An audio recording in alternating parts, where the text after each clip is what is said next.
Good afternoon, everyone. My name is Staszak. I'm an author, and I do some toy photography. I'm Blazi. I'm author of 8 Days in the Woods, The Making of the Blair Witch Project, and host of the Blair Witch Experience film location tour. Alright, so we're going to talk about Beyond the Scares today. So horror and multimedia and horror that can cross different genres. So I guess to start off, let's chat about what we do, how that crosses boundaries. So as an author, fiction author, I like to try to use different genres. As a horror author, you base the scares on what scares you, concepts that scares you, that you'd like to see in a horror book or movie. With regards to toy photography, it's kind of fun to make horror scenes.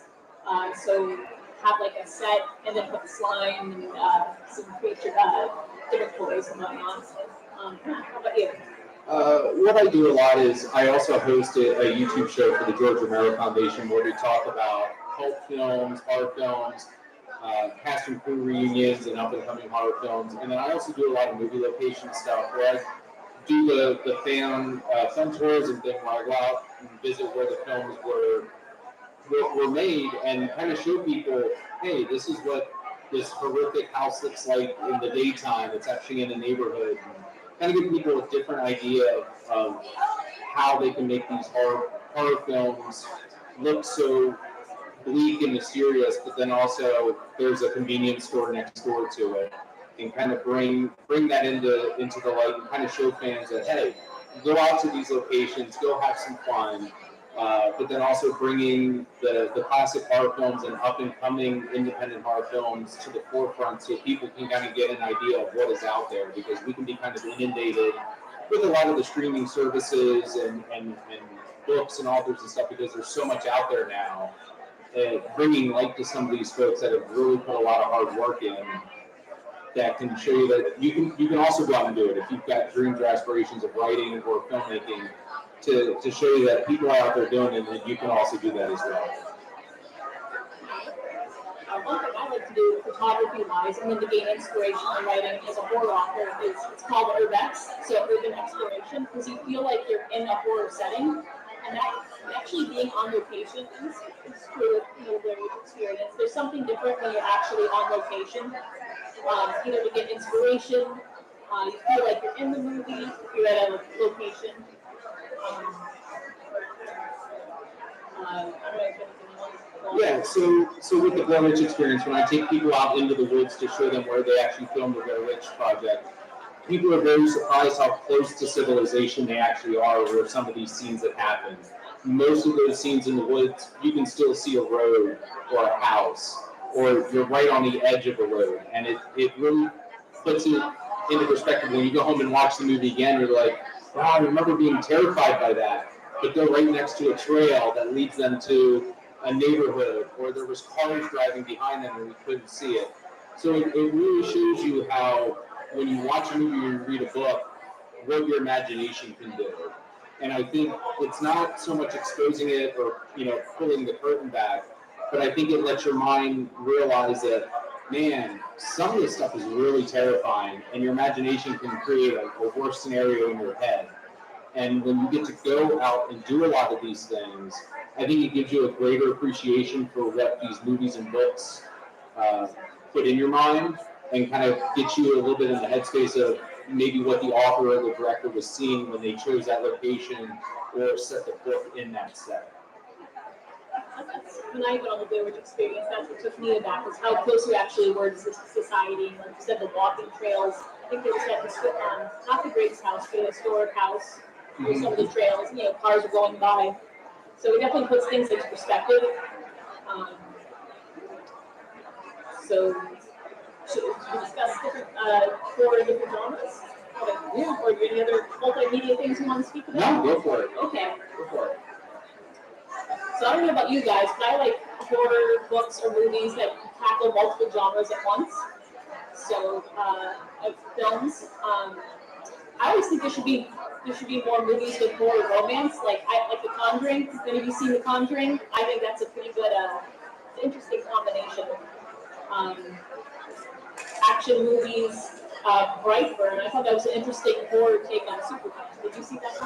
did see Brightburn. That was interesting. They tackled that in the comics a lot. That if you turn Superman bad, it goes into the horror realm because he can become such a horrific character when he is basically unhinged and unleashes his powers as godlike. So that changes that genre real quick from a light-hearted action adventure comic to a really dark comic. And even the Hulk does that. If you guys have not been reading the Hulk lately, the comic was, when it was relaunched again, Marvel does that repeatedly, it's become more of a horror comic. And that kind of suits the Hulk a little bit when you get into these darker tones. With a creature like the Hulk, it crosses those boundaries. And there's DC did a couple of a series. DC with their Black Label does a lot of horror comics now. The Nice House on the Lake is a really good read about a friend of all of these people he invites into a house, kind of like for the end of the world. Kind of like an experiment. It really goes into the sci-fi, post-apocalyptic horror thing because you don't really know what's going on and it starts to unravel. So when you put horror in with other genres, it really changes, obviously, the tone and the appearance of it, but it adds like another layer because it's very hard. It's hard to make people laugh, and it's hard to really scare people because anyone can do a jump scare. But when you can add a sense of dread to something, that really pulls you into the story because a lot of people don't like to be scared, but they should kind of go out of their way to be scared. You get people that are like, oh, I don't want to go to a haunted hayride, but then they're going to a haunted hayride and they're just like so on edge. So they know what to expect, but they still put themselves in that scenario and they hate it in the moment. But then when you ask them the next day, they're laughing about it. So horror really does that a lot, depending on if you're immersed in it, reading it, or watching it.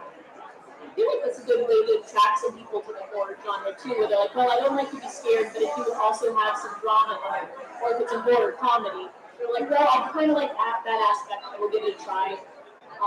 I always think of Gremlins. I mean, it's definitely got some scary moments, but then you've got them all watching Snow White.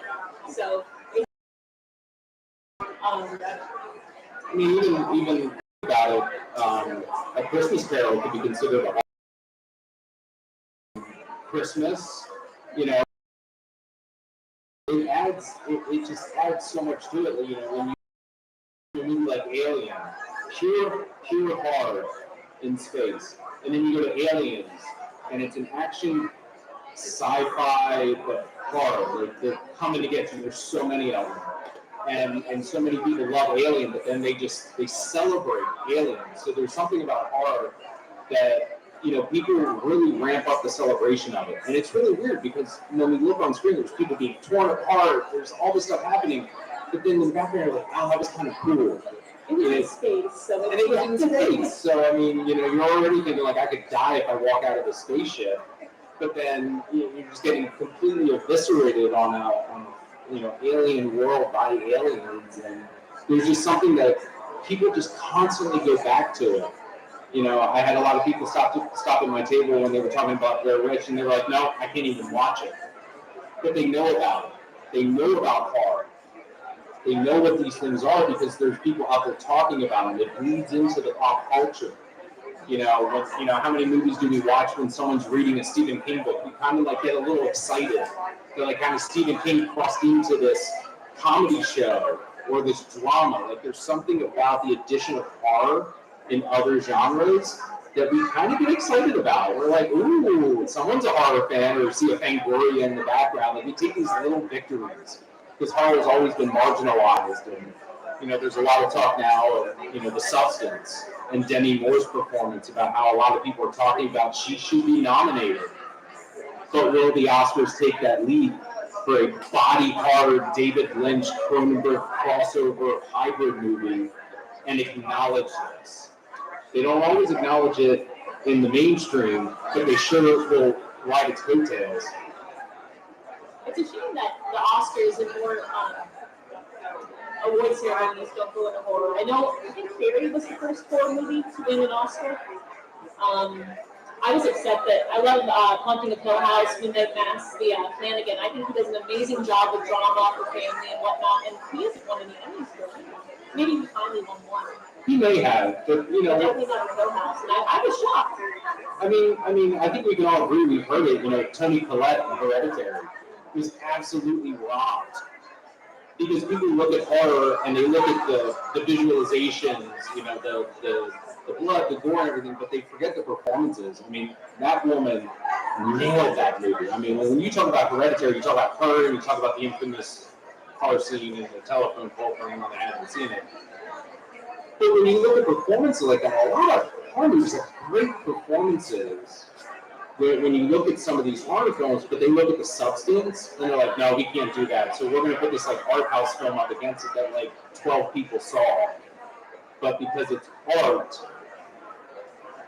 so changing the definition of what horror is probably a way that it can still get itself in there. But there's also something nice about the fact that it's still kind of on the fringe. Because when when you're walking out, I would say at the mall, but Jesus, 12 people go to the mall anymore. But when you walk out and you see someone with like an Exorcist shirt on, you're like, that's my person. That person gets it. Or it's a really obscure horror shirt and you're like, yeah, I like you. You know what's up. So there's something about it that kind of keeps us on the edge. It keeps the community tight. But at the end of the day, we still want more people. We want people to see this because, I think everybody in this room has read or watched a horror movie way earlier than they should have in their life. Or they watch Goosebumps. But we all turned out okay. I think we're all functioning members of society. But you know what? We may go home and turn Martyrs on later tonight and go, comfort movie. End of the weekend. I'm going to relax with Hereditary or Martyrs. There's something about that. And then, when you see them, referenced, when the Blair Witch came out, how many times were people talking about the Blair Witch in pop culture? Everybody knew that. Everybody knows Carrie or The Exorcist. So it bleeds over so much, and we get so excited, and it's like, why hasn't it really taken a foothold yet elsewhere? I remember I had one coworker, he hated horror movies, but I remember him saying, can we go see it together? Because I want to understand the memes. When it came out, all the Pennywise and Stewart, so that's one way to bring something. I'm a big Jaws fan. Jaws today, is it considered horror? Most of that movie is not a horror film. It's the sense of dread in the back of your head about going in the water. And anytime there's, a scene on the beach, there's, is the shark going to get someone? And if that movie were made today, it would be made as a pure horror film. It wouldn't be made the same way. But it terrified people of going into the water. It terrified people of going to the circus and seeing clowns. Like, they carry that fear with them their entire lives. And they may not have ever even seen the movie. They just know that it's there. And they can't bring themselves to watch it, but then, they see a clown somewhere and they're going to get freaked out and they have to turn away. So it shows you how effective horror can be to people who don't even watch it. Because they build that image up in their mind and they project that out and they close themselves off. And it's like, you never see anyone say, it's like, I hate to laugh, I'm never watching a movie, a comedy movie. You never hear that. Where people are like, I hate action. Where's the excitement in that? There's an excitement in horror to find out, if you're going to be truly scared. And I think some people just can't bring themselves to that. And I think that's why a lot of the pop culture, it sticks with that really high level, Stephen King, Pennywise, that the recognizable stuff. People are kind of like, okay, I know that, but I'm not going to touch it, but I can kind of relate to it. And that's the nice thing about horror too, is that there's so many different types. Like, for me, I don't do like the Saw films, the torture ones, but there's so many different types. You don't have to watch them all. Pick the ones, if there's something that really triggers you, obviously don't watch it. But with all these different subgenres, you can pick and choose. Yeah, I think when you mix horror and comedy, you get a lot more folks when you do stuff like Shaun of the Dead. A lot of people might not like zombie movies, but when you put them in a comedy and you kind of make them goofy, it can kind of be a gateway into, that is kind of neat. What else is out there? It even helps not normalize it, but you get more, you're less afraid when you see a comedy version. I remember when Scary Movie 4 came out, Dr. Phil, I guess, was, if you've seen that, he's in the opening scene. I think one of the people on his show was like terrified of horror movies. He's like, well, you should go see my movie because we make fun of the things that happen in horror movies.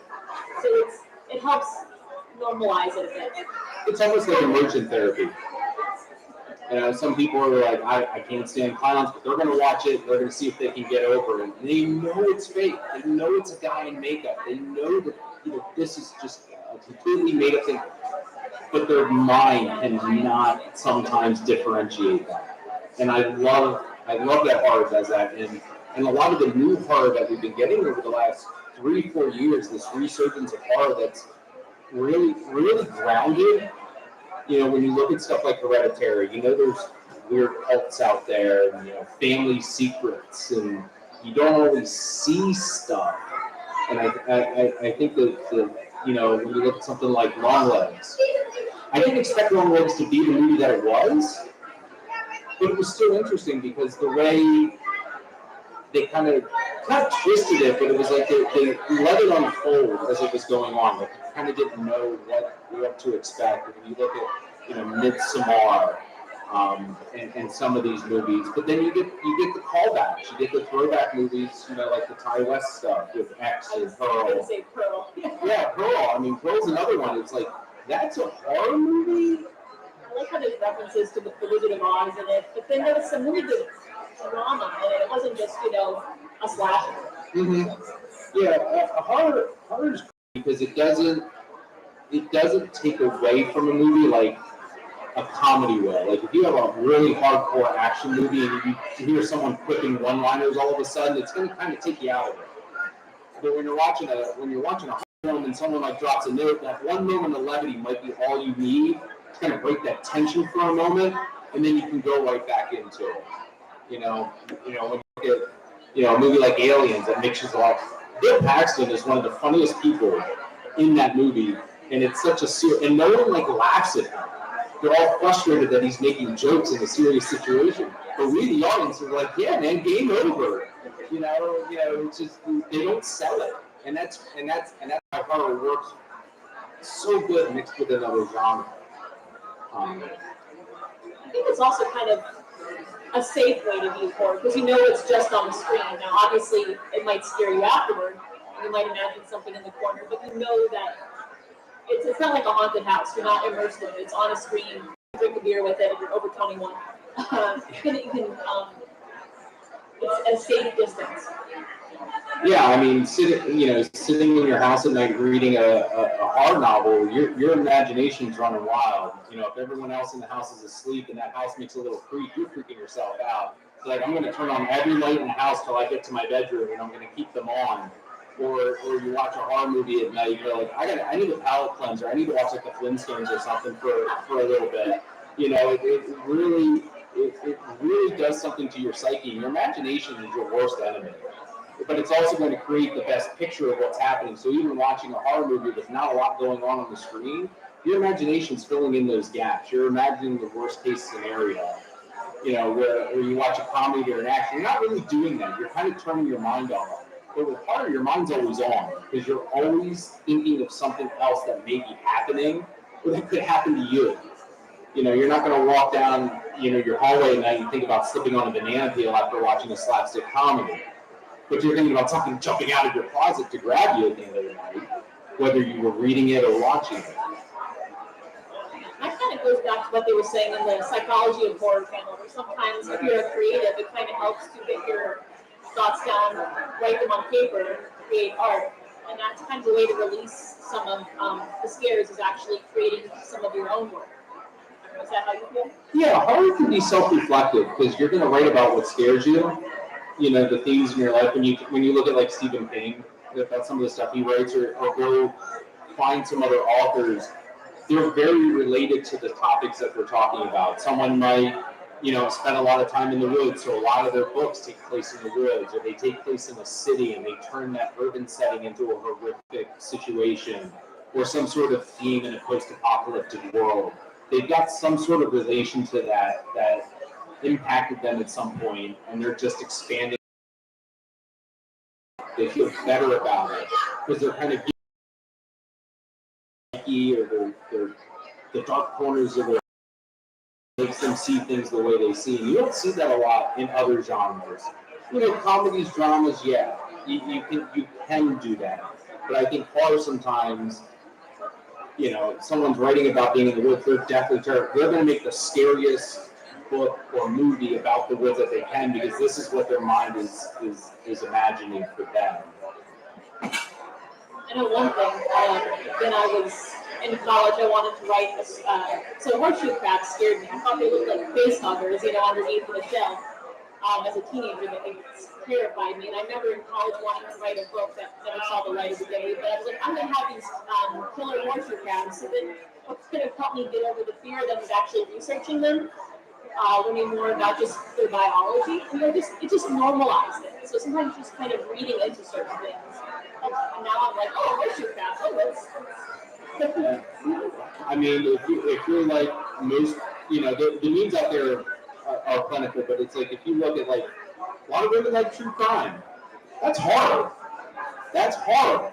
You know, my wife is a big true crime person. She watches a lot of Law and Order. All you have to do is change the main perpetrator to a monster, and that's what you got. You know, true crime is hard. They've done some horrific things, but they look like you and me. And, you know, there's memes like you walk past 12 serial killers in your lifetime. You don't think about it, you're laughing at it because it's meme, but you're like, someone's going to take a meme and turn it into a movie about all the serial killers you've walked past in your lives, and they're going to do something. And they're really going to make you think about that the next time you're watching one of those true crime dramas, you know, that we kind of celebrate. You know, Dateline 2020, all that stuff, talking about all this horrific stuff. All you have to do is just change the killer is now a monster or some sort of creature, and it totally turns it on its head. And you start thinking about it a little differently. I think we've got only a couple minutes left. So are there any questions from the audience? Yes?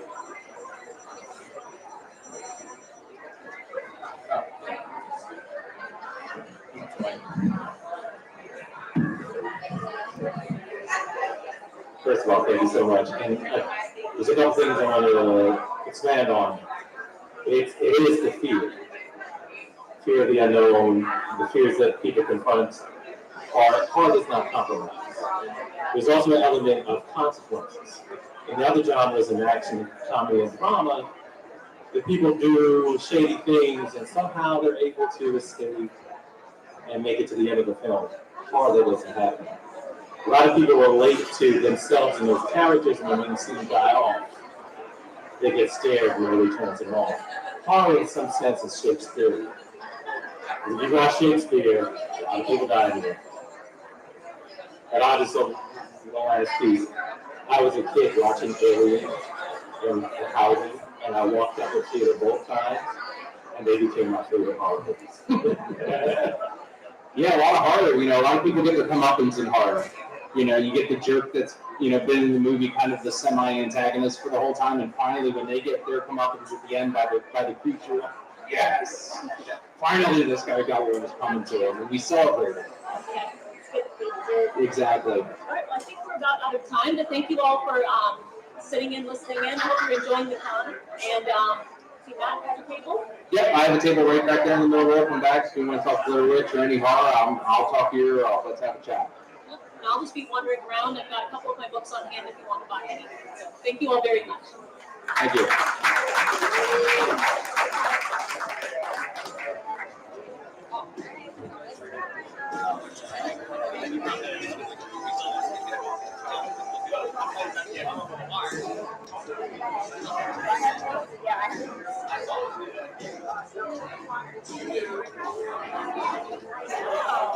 I got the girl who makes the earrings.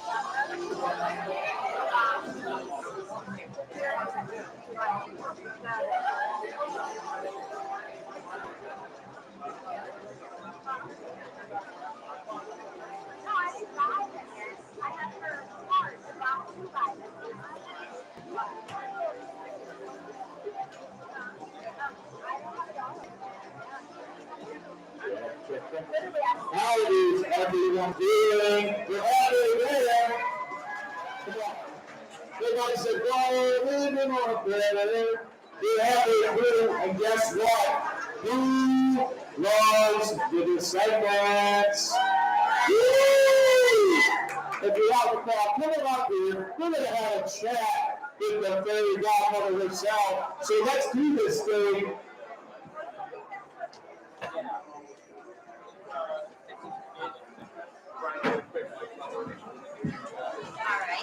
Looks like that photo's got 4 or 5 people. That's cool. Thank you, Harry. Can you hear me? All right. And I'm a little louder, so. I love it. Most places I don't even need a microphone. Oh, good for you. I never project well, I think. 7 years of cheerleading and playing Run of Duty. It's really loud on the track. Yeah. You gotta call out plays and all the jam rails, and that can be, very noisy. People are slamming at each other. What's up, everybody? Hey, Flavors Brookfest, how you doing? Yeah, we've got the wonderful, the delightful, and the magical Melanie Paxton here. Thank you so much for having me. You're welcome. Thank you guys for coming up. I recognize all of you from my table. Awesome. So we're going to start. I have a list of questions that I'm going to be asking Melanie, and then I'm going to turn it over to you, the audience, the fans, the crowd, the wonderful people out there. And so get your questions ready, and I will ask them at the end of the panel. Are you ready? I'm ready. You have a bunch of kids here. You can't yell. Are you ready? I'm not saying you can yell. Are you ready? Okay, so question one, let's just start right at the beginning. What inspired you to pursue a career in acting, and how did you get your start in the industry? Oh, that's a good question. Okay, so I just knew at 9 years old that I was an actor. And I remember I grew up in a very small town in Illinois. I told my cousin I came from a big family. I was like, I'm going to be an actress. I'm an actress. And she's like, okay. I'm going to be on a TV series one day. And she's like, okay. And they didn't believe me, but I just kind of knew. And then I did plays in high school, and then I studied it in college. And then after college, I just started taking classes. And I think that's a great place to begin, is just taking classes, and you'll meet people, and through the teachers or different actors, you'll find an agent. And then just one thing leads to another, and you start to work slowly but surely. Awesome. So you played a variety of roles, from TV commercials to Disney's Descendants. Which role do you feel has impacted you the most as an actress, and why? Yes, well, I'm gonna have to say the fairy godmother. It's just so. I just didn't expect it. My career had really slowed down. When I got the audition, I was like, I don't feel like I'm a fairy godmother. I was too young for the role, and I just felt like when I went into the audition, I could see what they're doing. These actors are all coming in, and they're making these iconic characters sort of their own. So I thought, I can do that. I'll do that. So I went to the corner. I was just kind of like rethinking the whole scene I was about to do, and I just went in. I was like, I'm gonna make this fun. I'm gonna do what I do. I'm gonna make it quirky, and that's what I did. And I went in there, and everyone that was in there just really fed off of what I was doing, and that's kind of how the race started. Because I just did not. I was like, I just do not get this. I don't get it. But then, again, once I saw who was auditioning, I was like, oh, I can do this. So that's. And then you got it. And then I was shocked. I was shocked. I was so happy. I was so happy. And then I heard Kristen Chenoweth was going to be in it. I was like, oh, she'll play the fairy godmother. But no, she wanted to play Maleficent. And I was like, oh, because I heard I was in the mix. So I was hoping that would happen, and it did. And I still can't believe it. And that it was one, and then it did so well, and that we did another one, and then another one, and then another one, and hopefully there'll be more. And hopefully I'll get to go back, because it's been, it is all about the kids, but I do love playing the fairy godmother. She's just quirky and fun. Now, you've done an array of notable commercial work, but let's just stick on Descendants because I feel like that's so fun and it's such an iconic thing. How does it feel to be a part of such a beloved franchise? I mean, I pinch myself. Like, I get to say, yes, I play the fairy godmother, one of many, and I'm part of Disney's family. It really feels like, it feels really special that I get to be a part of this. And then the movies are so much about the young adult actors, and those actors blow my mind. They're all so talented. They can sing, they can dance, they can act, and they really are the ones that kind of blow my mind. They're the ones, carrying the films. And so the pressure's off of me. I couldn't do what they're doing, and I'm inspired and also just like blown away that I get to be a part of the group of actors that I'm working with, and the young ones, because mainly it's all young kids, adults in the film. So I'm just sort of blown away by that, and also I feel grateful that I get to play such an icon. And how do you approach developing the personality and quirks of a character, not just the fairy godmother, but any other role that you've played, especially from the lighthearted or a comedic standpoint? Well, when you're in acting school, they talk about your toolbox, and I think that you just have you have the characters, because in Hollywood it's a very fast-paced business. So you're kind of going to go, the ones that you're going to book are probably going to be the ones that are that come easier to you, that are in your wheelhouse. And so I think that like the little quirky things that I do are just sort of a part of who I am. And those are kind of the things that I book over and over again because it is such a fast-paced business. You kind of do just get what's in your wheelhouse is kind of what you will see doing. Does that make sense? Oh, no, absolutely. Okay. Yeah. And you've worked in both comedy and drama, like, for instance, Saving Mr. Banks. Oh, yeah. Love that movie. I cried so much. Like, Mary Poppins, I got to meet Julie Andrews forever ago, and I lost my mind. Yeah. Gosh. But do you have a preference between the two? Would you prefer to do comedy, or would you prefer to do drama? And how do you adapt your acting to fit those genres? Yeah, I love doing comedy. I love another one of my favorite roles was a sitcom we did in front of a live audience. This was back in 2003. It was magical because it was like you were doing theater. So that was really fun. And wait, what was the actual question? How do you which one do I like better? which one do you like better? So that's fun. Now that I'm older, I am a little bit more tired, and I feel like, it'd be nice to play a grounded character that lives here rather than here, because it's exhausting to be that high energy all the time. I'd like to play a character that just is chill. I don't know if I'll ever get to play that kind of character, but I'm going to put that out in the universe for you, and everyone else, put that out there, and let's hope we get her some, chill drama. But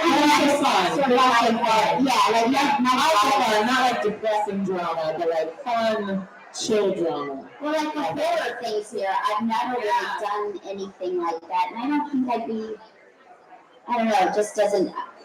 Yeah, maybe I feel like you'd be a nice surprise in a horror movie. Yeah, no, I could see that. Some, savior, popping out and signature and give you Robbie Bloom, you do it. Is a professional. Oh, no. Hippity roppity boo. Hey. Feel free to clap at any time. Your husband made this. This is a piece of art, and I'm feeling very nervous having it, but it's supposed to stand in for my magic wand. But it is incredible artwork here. And it's very heavy, so I get nervous holding it. It was much heavier than the actual wand I used. I would hope so. Let me try to work out. You have one really buff arm. I know. I just whipped it out all day.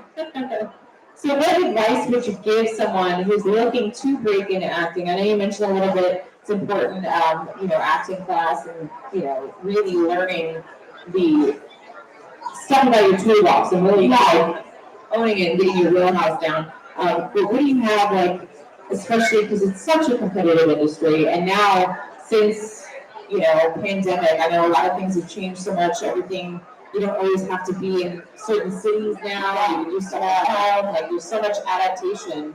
Like what good solid advice, no pressure, do you want to give aspiring actors out there? Right. Well, I think that's a great question because I think you have way more control now than you ever did because you have your cell phone, except don't use it, except to create content. I'm kidding, but just be mindful of that social media because it can be addictive. I'm addicted. But you have all of this in your little cell phone. You can create content. You can write. You can edit all with your iPhone, and that is yours. No company like Disney or the corporation of it is going to come in and take it because you are the actor, the director, the producer of your art, and you'll have way more power, I guess you could say, but way more of a voice in the art that you do in the future. You have so many opportunities now because of this iPhone, and then also I do think it's important to continue to take classes with good teachers, and you're going to meet the students, and you're going to become friends with the students, and with that you will find good headshot photographers, good you'll find your agent through the classes you're taking. You just have a lot more. Taking classes, I think, is a very important thing too. Learn your craft. Always be in the class. Learn your craft. Meet people. Get your agent. Get your manager. I think that's very important. But you will eventually get those people in your life. It's one thing at a time. Usually it's very slow. You've got to be delusional. And like, I'm an actress and I love it because you do. I couldn't go back and do it again because I'm too tired, but you love doing it, So you just keep doing it one thing at a time. And then if you stop loving it, then leave it and do something else. I love that you said that, and you have to stay delusional. Yeah, I think in life, that's really honest. It's really honest. I was so delusional. I would never make it today. I just see how much talent is out there, and I don't have that talent. I just have delusion. It's a good thing to have. I'm sure everyone here would disagree with that. Well, thank you. No, what I'm talking about the singing and the dancing. These kids in Descendants movies are just out of this world. I think most actors would say that, like they're triple threats. And not every actor is a triple threat. Is there a particular moment on set that stands out to you? Either it was really funny or challenging or heartwarming that you'd like to share with everybody here? There's so many. I've had a long career, and thinking of like the Black commercials, I worked with Jerry Stiller. You guys won't know him. But he and Gilbert Gottfried were incredible people, just so loving and gentle, and made me feel special. I was young, and they were so kind to me, and many of them were during that whole campaign. And then just thinking of Descendants, because that's been a big part of my career. The young actors, and they're all so talented, but I remember Cameron Boyce and Zach, who played Dopey's son. What was that character's name? I can't think of it right now, but we were shooting number one. We all were getting to know each other. We didn't know that it was going to be so huge, especially for the young actors. And we went off to an island to shoot all of the school scenes, and they came early. All of the young actors came early for choreography and singing and recording. And they were so kind. I remember Cameron Boyce and Zach showed me. I was like, do you mind showing me one of the dances that you're doing? Because I can't visualize everything they've shot. So he took the time to show me a dance, and I could tell they were having so much fun doing the dance, showing me the dance in the lobby of this hotel. it was just kind of a magical little moment. I just remember thinking Cameron was just like all of them, but he's magical. I got really sticks in my head the story of Cameron and Zach dancing in the hotel lobby, showing me. I can't remember what it was, but I just remember being blown away. Obviously, he's such an incredible dancer. I was like, I didn't know those moves existed. Thank you. You know. So awesome. I love that. I love, when you get to kind of relive some of those memories. I know, right, because they live in your heart and your soul. They are so important, those core memories.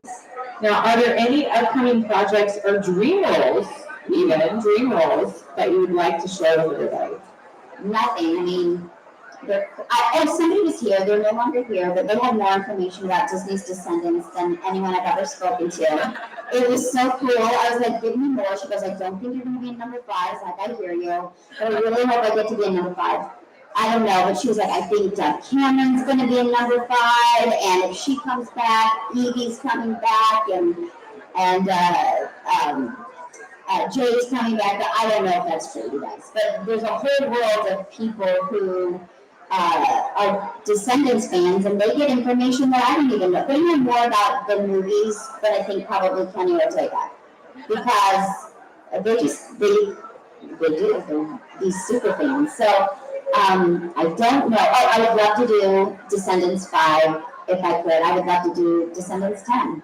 And a dream role, I would like to my favorite number. So on the call sheet, you've got number 1, 2, 3, 4, and 5, 6, 7 throughout. The whole cast. I like number 5. There's not a lot of pressure on number 5. So a dream role would to be doing a TV series on number 5, and I get to be a character that's like a little bit more low-key than I've ever been, just to live in this place rather than up where the fairy godmother is. I don't know if you can tell. Do I seem low-key right now? Totally. Oh, really? Totally. Okay, yeah, that's what I Right, everybody? Right? She's pretty low-key, right? Oh, okay. Yeah. It would be just like, can you imagine just going into work being like, that's all I'm giving you. That's all I have. I would love that at home, too. Right? That never happened. That's where I'm at. Just right there. Yeah, right. Yeah. I wish I could stay there, but at home I am very animated. Yes. Because nobody listens to me. It's like, I just want your hair to be brushed every other day. That's all I'm asking. Nobody wants to brush their hair. And I'm referring just to one person in the house. That's my daughter. Awesome. Anyone have questions? Don't be shy. Well, I like that question. Chicken over there. We got Auntie Two in the front row. Come on, you want to go a question? No? Auntie's Nikki. Her name's Nikki, right? However,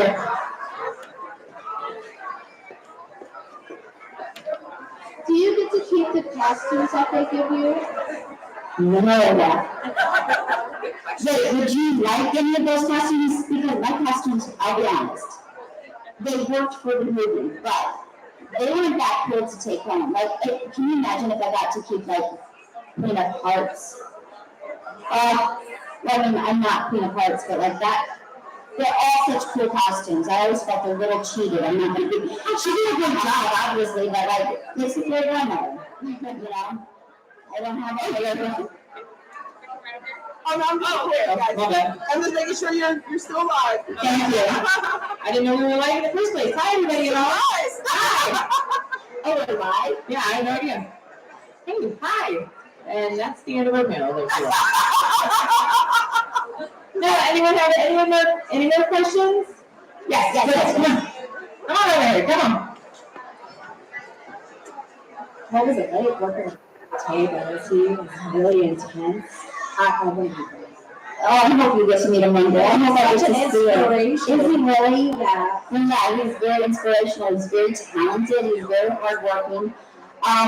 Yeah, I just was blown away because he was constantly working, and then he's also the choreographer. So he sort of just sees his gift is way bigger than my gift. So he just sees the whole big picture, and then also as this one great big dance. So it was really magical working with him and hearing his stories of Olivia Newton-John, we get to hear about her occasionally, and Gene Kelly, and that was, and Michael Jackson, God rest his soul, all of them, God rest all of their souls. Yeah, that was pretty, it was pretty iconic working with him. I'm sure. I feel like he brings a very sort of magical presence to anything he touches. Yeah, oh, for sure. I mean, look at what he's done. And then he has a new project coming out. I think it's for Disney. It's live action. I think it's for kids, and it's going to be like an adaptation of Phantom of the Opera. We were really big on Julian and the Phantom, so we were heartbroken when it did not get renewed for Netflix.